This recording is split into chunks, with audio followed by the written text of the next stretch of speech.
Everyone, welcome to the Talent Trailblazers podcast, where we're going to challenge conventional thinking about talent management and L&D and explore what really works in today's constantly changing world of work. So this podcast is for anyone who wants to discover new and better ways of hiring, developing, engaging, and empowering talent in a fast-changing world of work. So in each episode, we're going to explore how organizations are reimagining talent, culture, performance, and leadership from strengths-based hiring, inclusive assessment, to positive leadership and talent management in the fast-changing world of AI. You'll hear practical insights, powerful ideas, and real-world stories from talent trailblazers around the world who are shaping the future of work and creating workplaces where everyone can perform, adapt, and thrive. Well, I'm delighted today to be joined by Terri McNerney, and Terri is a leadership facilitator, organizational consultant, and executive coach. And she's just written a book. Congratulations, Dive Deep to Rise Higher. That is a copy of the book. Oh, there we go. Excellent. Terri's also one of our strengths practitioners, and I'm going to be interviewing Terri today about her new book and also about women's development, female development in the age of AI. So, Terri, fantastic that you could join us today. Thank you very much. First of all, probably it would be good to just introduce yourself. Yeah, for sure. Well, building on what you've said, I've worked for 30 plus years in organizations as women leader myself and coaching women leaders and leaders of all types, actually, and leadership teams. So very familiar with the world, the corporate world in particular.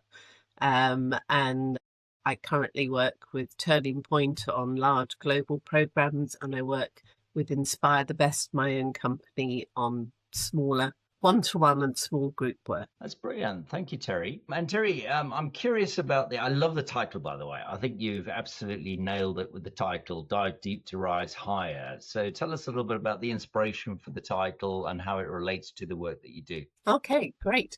Well, I guess I created a few years ago a one-day one-to-one program for women leaders in particular, which is called Dive Deep. So it was really a chance to get leaders away from the world of work into a quiet place where they could really spend time focusing on themselves and what they really wanted out of their life, but particularly their leadership. So, because it's all intertwined, really. So I took the idea of my one-day deep dives, and the whole purpose of that is to allow you to really get familiar, I wanted to say, but get really a deep understanding of who you are, so you can really lead from that place and as a result rise higher.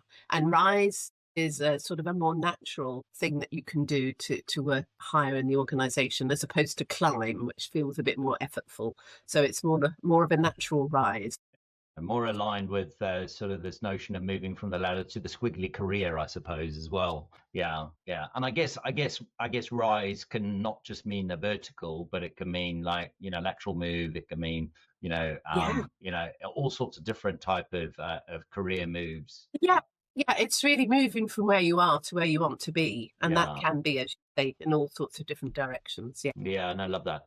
So what was the catalyst then for you? I suppose you've started to sort of explain a little bit about the catalyst for the book, but tell us a little bit more about, when was the moment that you thought, I've got to write this book, and what are you trying to achieve with the book? What's the kind of end goal, I suppose, with the book? Yeah.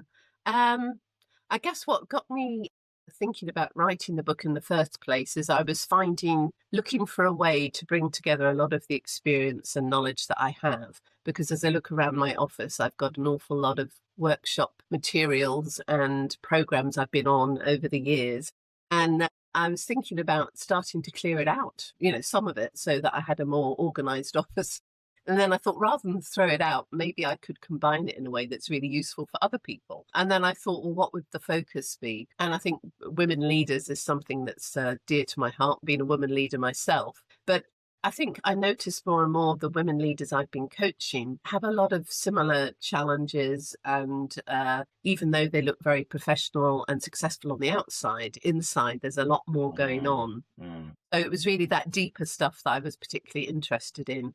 And particularly how to lead in your own natural way. playing to our strengths, doing things that align with our values, rather than trying to be someone that you're not or fitting someone else's expectation of what a leader should be. Yeah, and there's so many good insights, in the and guidance in the book. And one of the things that particularly struck me is you talk about this kind of shift from external validation to the inner power that we all have.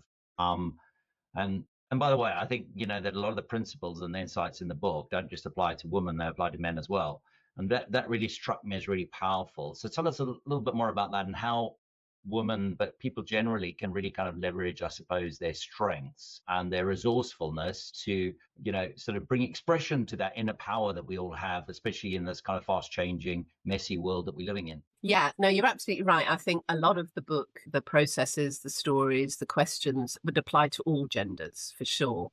I think different is the context in which women have grown up and lead. And it's the context which is really different. And so a lot of the story, well, all the stories are my personal stories and stories of clients I've worked with, just to demonstrate that. And I'm noticing I'm a member of a few, but there's more and more women's groups growing because there's a need, a feeling of wanting to belong in a community that really understands you and supports you. So I think that's the women's side of things. All the processes, I would say, would apply to all genders. But a lot of it is about, your childhood. It's not a therapy book, but it's just noticing as a child, how are you treated as a woman, as a girl? What were the messages you received and how have they impacted you as you've grown up? And then as you grow up and through your early career, again, what messages did you receive and how have you responded to those messages? And I did a lot of soul searching myself going through this, thinking, what were my messages? What were my stories? And it was really interesting going back and noticing those and how they have influenced me over the years. And I think, male leaders, all gender leaders can think back to the early years and what messages they got and how it's impacted how they are today and how they respond to other genders, really. But my overall goal is that men, women, all genders partner together so that we can all thrive and be successful and respect each other and really bring out the best in each other. Yeah, I love that. And can you give me maybe just one example of where you've worked with someone and you've helped them kind of to find that inner power through knowing themselves better and through really leveraging their strengths? Have you got a specific example that stands out for you of a woman that you've worked with? I can think of one woman leader who was very strong because of the culture she came from. She was very straight speaking, straight talking, and the culture she was working in thought she was very rude. Right. Like overly too direct, kind of quite abrupt. Yeah. Very blunt. Yeah. Yeah. Blunt and abrupt. Yeah. Had she grown up, that was the way her family spoke to each other. Mm. And also English wasn't her first language, so she had many different challenges to get around the language side of things. So we worked a lot on how to be very assertive in her speaking. So it was playing to her strengths of being very direct, but sort of toning it down, dialing it down a little bit so that it was effective in the environment she was in. And then another woman leader who was very good at communications and engaging people in teams. And she realized that she could do a lot more of that within the organization. She had a strong relationship side to her. Whereas another leader that I worked with was very decisive and good on the data and the facts and the figures. And so she could play to that strength, but she also needed to combine it with some others to make her more effective. So I know for myself, I can talk about curiosity is one of my big strengths. So whenever you talked about AI earlier, rather than looking at, oh my gosh, I don't know about that, I get curious and then I want to learn and explore how can I use it in what I do. And leading is another one of my strengths. So I'm a big believer in leading by example, so role modeling. So anytime I feel like I'm not role modeling what I'm saying, I have to challenge myself and get curious so I can combine those two strengths about what can I do differently. Yeah, I love those examples. And that really brings it to life. And it reminds me as well as when I first came back to the UK, because I was born in the UK, so I was told I was far too direct. And then I went to Denmark and I was told I needed to be more direct. Yeah, it So, does. so Context it also highlights, I suppose, the importance of adapting our strengths to get the best out of different situations. And when we're with different people, different contexts, we have to also adapt our strength. Which brings us nicely, I think, onto the point you make, and it's your sort of subtitle, which is Realign with Purpose, Power, and Presence. And I think that's equally kind of powerful as the header, the dive deep to rise higher. So tell us a little bit more about why you picked those three key terms: purpose, power, and presence, and as well as why you picked them, how you bring them to life with clients, and how you help them understand the importance of those. Yeah, no, certainly. I guess 3 Ps are always popular. So Easy to remember, absolutely easy to remember. Yeah, they're easy to remember. Although we use performance, potential, and passion. So Terri, There we go. So different Ps. The reason I picked these is in the book, I have the idea of the tree, and I do actually do this with clients, and they find it really powerful. So the book guides you through processes as to how, and questions as to how to get clearer on your purpose, because purpose is something that many people, well, some know, and others go, I have no idea what my purpose is, So the book does help you get clearer on what that might be for you. And for me, it's really important. In fact, my logo is a North Star, so purpose is very important. And it's the thing that guides you when all else fails. If you can hold on to your purpose and why you're doing what you're doing, it makes such a difference. So for me, my purpose is there's many elements to it, but I called my company Inspire the Best because I really want to partner with leaders to help them find what inspires the best in them, so that they can then inspire the best in others. So it's sort of a virtuous circle, if you like. And men and women and all genders working together and thriving is really what I'm about. And I think women need a bit more help to get there. That's why, really. So purpose is your guide. Then if you go right down to the bottom then, so that's like the star in the sky. And then if we have the roots, which are the roots of the tree, this is really your power, which comes from knowing your strengths, what you're really great at, your values, what's important to you, your past experience, all the wisdom that you've gained over the years. And if you really know what that is and can stand strong in that and have really deep roots with all of these really deep within you, that enables you to stay strong. I'm thinking of the palm trees, they sway in the storms, but the deep roots keep them standing. Yeah, it's a very powerful analogy. That sort of inner power is kind of rooting you, but in a way which flexes with the storms that you might encounter along the way. Yeah. And the presence is really how you show up in the world. So I think the power is your internal power, and the presence is how you show that to the world, how you stand strong in your guide by your North Star. So to me, it's all aligned.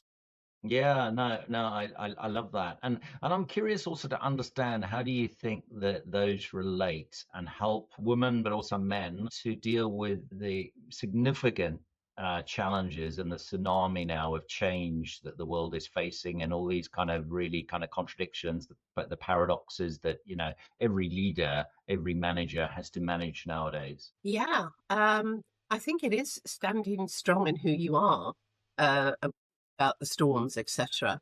There are many, many storms out there at the moment, as we know. And all we can do is do the very best we can with the resources we have. I do strongly believe in that. So, but it's really knowing what your resources are and being able to tap into them whenever they're needed. So if we can really develop our strengths to the very best so that they're ready and available whenever we need them, and we have our values to guide us and our purpose. The day-to-day of what happens is unpredictable. We don't know what's going to.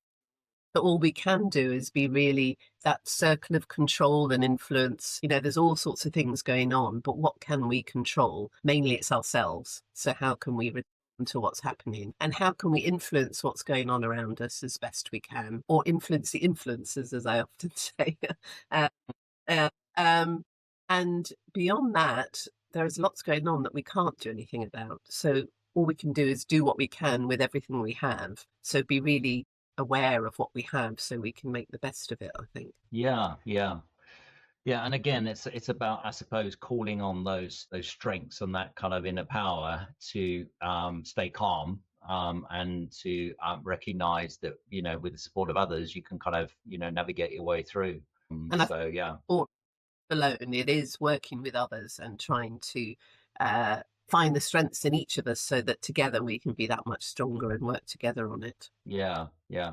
Terry, I've looked quite extensively at the differences between male and sort of female leadership, in the literature, the peer reviewed literature and that sort of thing. But I'm more interested to know from you what's come up from all that great experience that you've had and those conversations that you've had with all these kind of dozens and dozens of women that you've been, probably hundreds, I guess, that you've been interacting with through workshops, through coaching and everything else, in terms of what you see as some of the differences. Because I know you've done a lot of work with men as well. What do you see as some of the differences? Let's just see if we can unpack that a little bit. Positives and negatives, I suppose. Yeah, why not? Why not?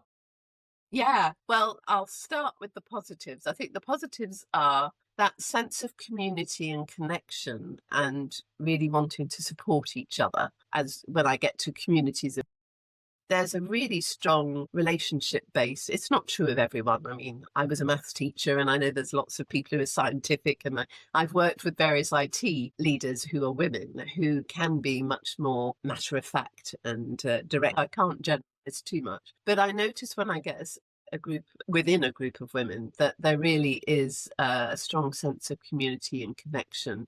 And it's just that openness to talk more deeply about feelings and emotions, I think, and what's going on. Now, when I meet them in a mixed group, you don't get that side of them quite so much. So there is a difference as to which group you're in. It's just will behave very differently to if there's a few women in the group. I've often walked into a group of men and suddenly go, "Oh, sorry, Terry," and then they start behaving differently. So I think there is something about that's why it's important to get communities of women together to really open up what's going on and be Yeah, it's honest. create a safer space to be honest and Yes, upfront. Yeah, yeah, because when you're together, you show a different side again, I yeah. find. The negative of the women, the challenges that they face is this wanting to be perfect and proving themselves and working really, really hard to show they're just as good, and the imposter syndrome, fear of being found out. Now, I know all genders feel that, but I think there's some women I work with, they often appear very, what am I going to say? They appear very successful. They are very successful, but there's a lot going on inside that causes them a lot of angst, really. Whereas if they could really just trust themselves and stand strong in who they are, I think that would be much more sustainable as well as successful. Many leaders are burning themselves out because they're trying to do too much, or in an effortful way, I think. Yeah, no, I think that's fascinating, Terry. And it's like, I always say to people that one of the differences I see between men and women is when I'm coaching them, a woman will openly acknowledge like a self-confidence issue or limiting belief much more readily often than a man. Yeah, and you can't generalize because obviously some men will, and obviously we've got a continuum of masculinity, femininity as well, which complicates the kind of issue even further. But I think this issue about a woman will generally, open up more, easily. Whereas I think a man, you'll only get there in session 3 or 4 if they've got an imposter kind of issue, or they've got low self-confidence or whatever. Is that something you find as well? Is that something that you Well, would see as well? I do, yeah, and I've worked with great men, so we all are pluses and minuses, but I think a lot of that uh, from the people I know, it's the messages you've got growing up. I think boys receive very different messages to girls. You've got to be strong outwardly. Yeah, just all that. You're not meant to show your feelings. Big boys don't cry and all that kind of Yeah, thing. yeah. It depends on the family you grew up in and the country, obviously. But yeah, I think we're given different messages growing up. And it depends how much notice you've taken of those messages. Some rebel against things completely, and others take them on fully, and everything in between. So that's why it's all about diving deep into you so you understand what your messages have been and how. with you, because it's different for each of us, really. Yeah, great. And what is, I suppose, the one key message or insight you would like people to take from the book? And by the way, we want you all out there to read Terri's book. Course. So this this is not a shortcut to not reading the book, because the book's full of kind of really kind of practical kind of insights and tools and questions, great sort of thought-provoking questions and so on. But Terri, what's the one thing that you would like the readers to, I suppose, go away with? It is be true to you and lead from that place. I mean, that is the book guides you through a whole process to get there. And there's so many books out there about this is the way to lead, that's the way to lead, this is the latest leadership, theory. And I've read many of them and worked with many of them. For me, it's about be true to you, lead from your place, your strengths, your values, your purpose. Because it's so much easier once you trust yourself. I think that's the big thing. Trusting yourself, really, you are more than enough, and lead your way and be a role model so that people see many and different ways of leading that are true for them. Yeah. What I'm surprised by, actually, or pleasantly, is that a number of colleagues and leaders are saying that they want to gift the book to their daughter or their niece or their goddaughter or something, because they see it as a way of helping the younger up and coming leaders find a way of leading that's true for them, rather than trying to think, which model should I follow, who should I copy, who should I listen to? Listen to yourself, I think, is the message. Brilliant. Yeah, brilliant. On that note, Terri, I'd just like to say best of luck with the book, and I would strongly recommend all our viewers to get Terri's book and to read it and to let us know what you think. So thank you very much for joining us today, Terri. My pleasure. Thanks very much, James.